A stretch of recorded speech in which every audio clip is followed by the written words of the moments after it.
Hey everyone, welcome back. Estonia's 20 songs are out, the 5 auto qualifiers, and the 15 songs that will compete in a semi to cut to 5 to then compete against the 5 auto qualifiers. It's definitely a unique approach to a national final, and we will see how that goes. But today I'm going to cover all 20 songs, order them in my top favorite, provide some analysis, and let you know who I think has the best chances of winning. Let's go.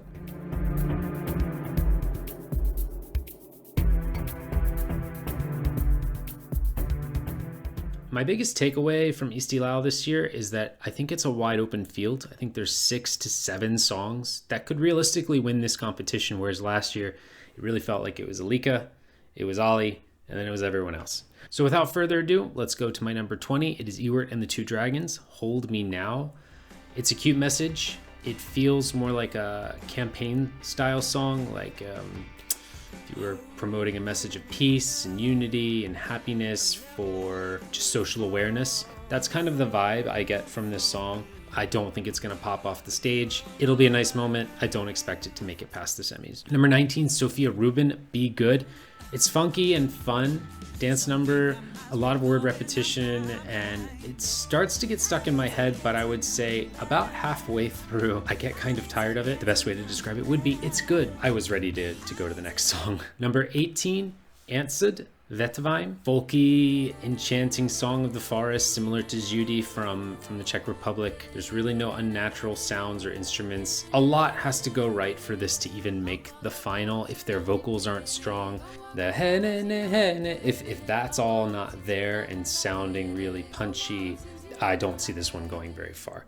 My number 17 is Brother Apollo with the song Bad Boy. The Blind Channel vibes immediately right from the beginning, and all the rock elements with just kind of one little electro synth in there. It is catchy, but not the kind of catchy that I like it. The best part about this song is the breakdown. The breakdown is amazing. The rest of the song was like the bridge breakdown in that middle part. I think I would love this much more. It would probably be in my top 10. Number 16, I have Inga, No Dog on a Leash. I don't need no treats. I do love that line. That's kind of fun. Song builds really quickly. It's adding a new element seemingly every measure. I think she's gonna have to decide one or the other. Do I want to sound really good or do I want it to look really good? I don't think you're gonna get the best of both worlds with a song like this on the Eesti Laul stage. If she delivers or over delivers, then I think it's going right to the final if she can handle both of those elements. My number 15 is Cartoon, Ewart Sunja, Oblivion. At first I thought I was listening to an Imagine Dragons song. In a good way, it's very well produced. It uses all the instruments effectively.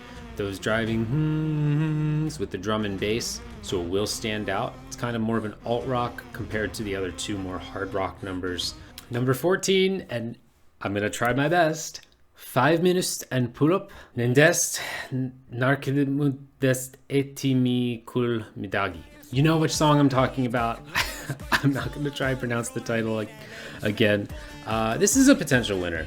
Look, I know it's not high on my list, but we saw what Let 3 did last year. We saw what Trinital did the year before. Songs like this, the wild and wacky, if you can pull it off, and especially in a year where there's no clear runaway favorite that's going to definitely win the whole contest, another Let 3 moment absolutely could happen, and this could be going to Eurovision. My number 13 is Ingmar, Dreaming. This is a very anthemic movie atmosphere style of song.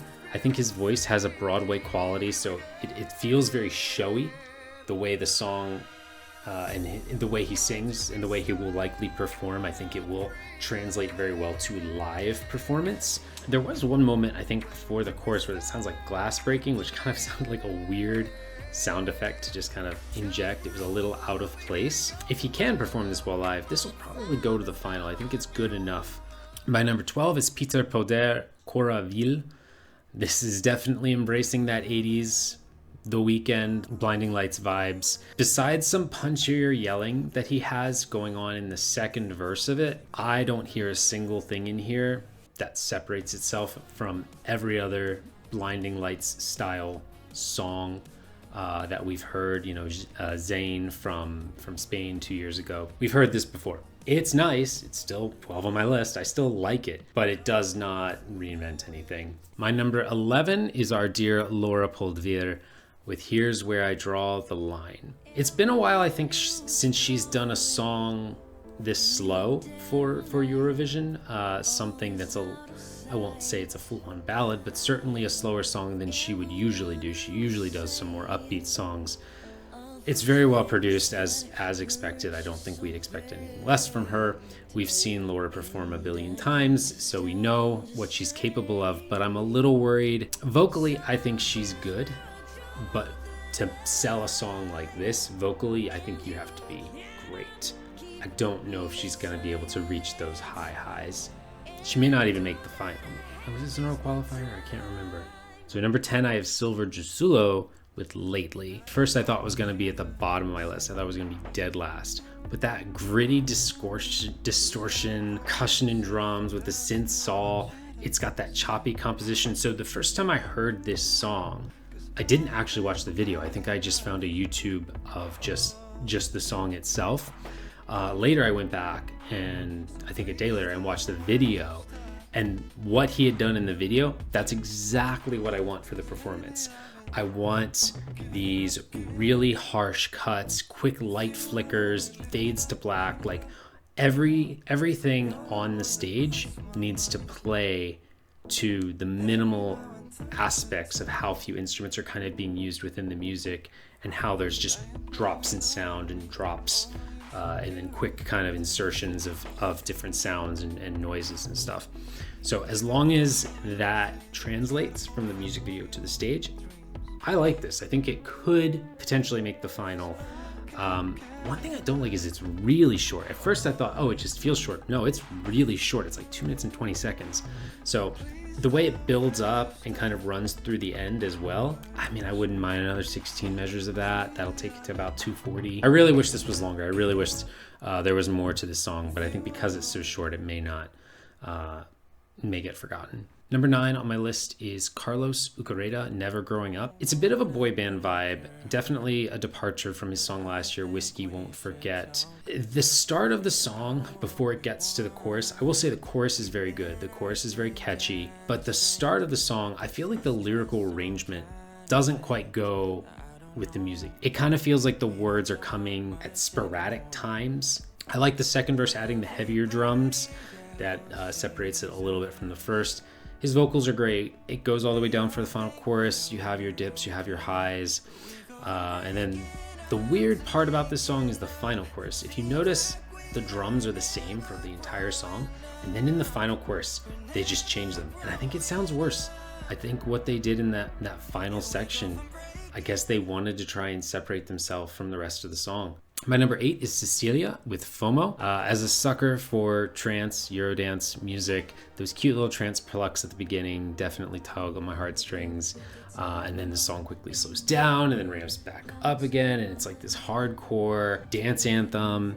We'll see how it comes to life on stage. I'm expecting bright colors and just a lot of energy. My number 7 is Yana, I Don't Know About You. It's immediately interesting and captivating, the same way that Grease 2022 was. You have this just isolated vocals for the first 15, 20 seconds or so, and then it kind of has a slow R&B vibe, a wavy synth going. It falls off a little bit for me. Getting near the end, I get a little tired of it. I feel like we get the best parts at the beginning, and then as we get further in, nothing really changes or keeps me engaged. So I do like it. I do think she has a lovely voice, and I like the song.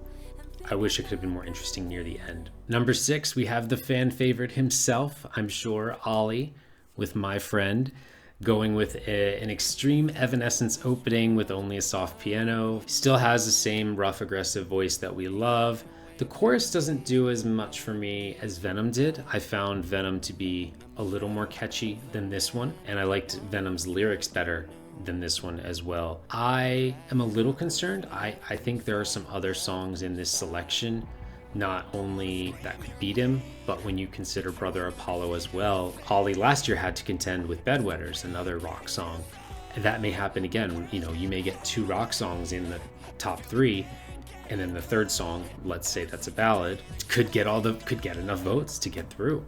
So I fear for Ollie's chances this year because I don't think this entry is quite as good as Venom, but it's still a solid song. All right, we are finally into my top 5. 5. The first one is Nel lis vaiksu ke umbejo. Very beautiful voice. It's just an enchanting and atmospheric piano driving the whole song. I feel this will be one of those spotlight performances, standing there and delivering this beautiful song and beautiful performance, a lot like Bridges. Even though Bridges had more movement, she had a lot more moving around on stage. I don't expect that for Nell's, I think, or Nelly. I think it's going to be very, very traditional ballad on stage. Whether or not Estonia wants to send another song like that to Eurovision, I doubt it, especially after last year sending a ballad. My number 4 is Traffic Wunderbar. The 2000s club trance Eurodance. It seems like we've got a lot of that in this competition. This song really has everything you want, with a nice guitar driving into that big heavy Euro beat. I feel like I need to write a step chart or a Beat Saber chart to this. I think it would be a lot of fun. Lots of vocal processing, especially going into the bridge where you bring in that classic high squeal helium high-pitched voice. It really makes you feel like the 90s, 2000s again. I think it'll be a fun performance live.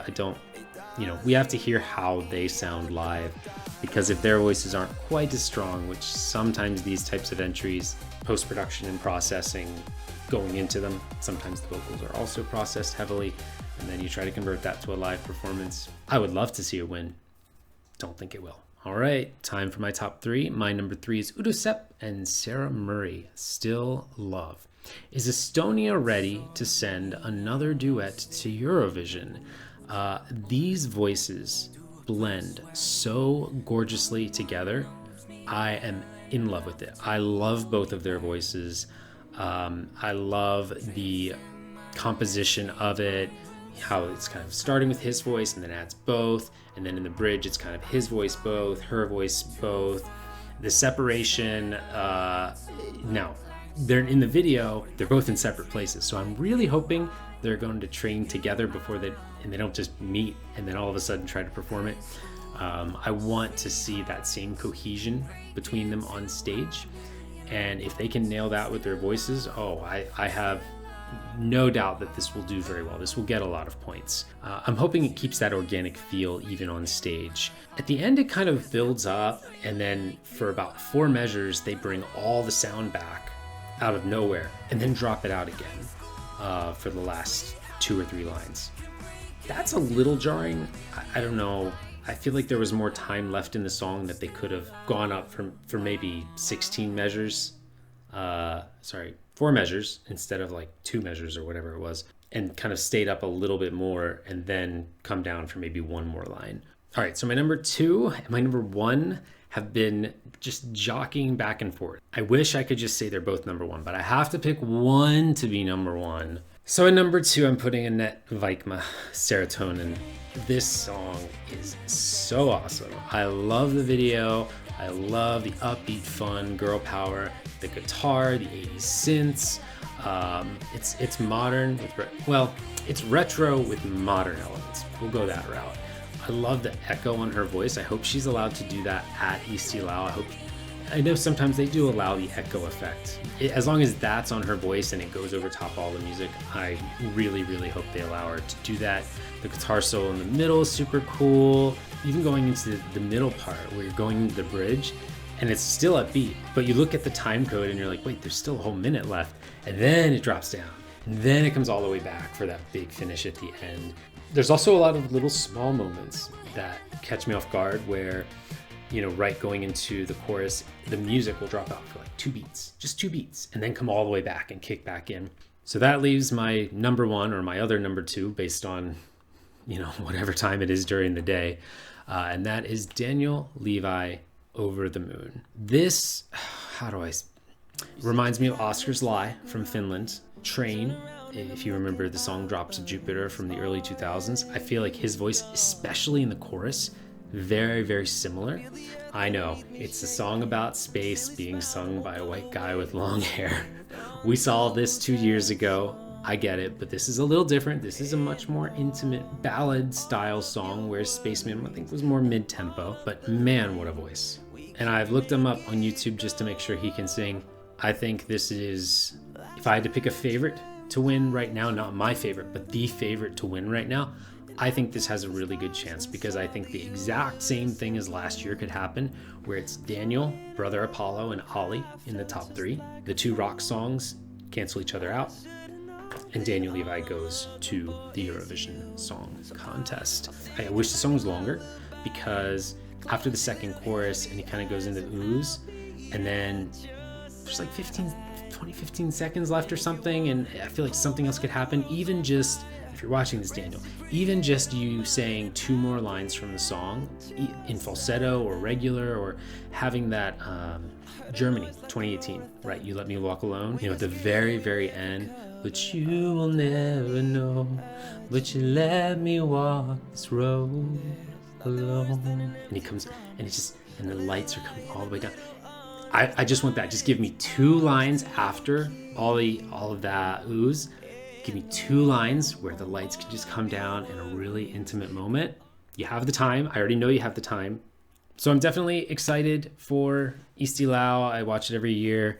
I would say that I think Ollie's going to be a heavy favorite. Daniel's going to be a favorite.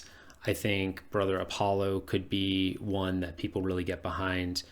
But it's hard to call. This is going to be a really, really fun national final, because I don't think we've seen a national final this open in quite a while, where I really can't pick a winner. I just can't. And I think there are some very good songs, and it may come down to just who stages it the best. And one of the ones that I don't like, or that I don't really think anything of, could come out of nowhere, like 5 minutes and... a song like 5 minutes and pull up could come out of just nowhere, have amazing staging, and win the whole thing. Thanks for watching, guys. Comments below. Let me know what your favorites are, who you think's gonna win. Do you think it's a landslide for Ollie, or do you think it is more open? And we will see you next time. Later.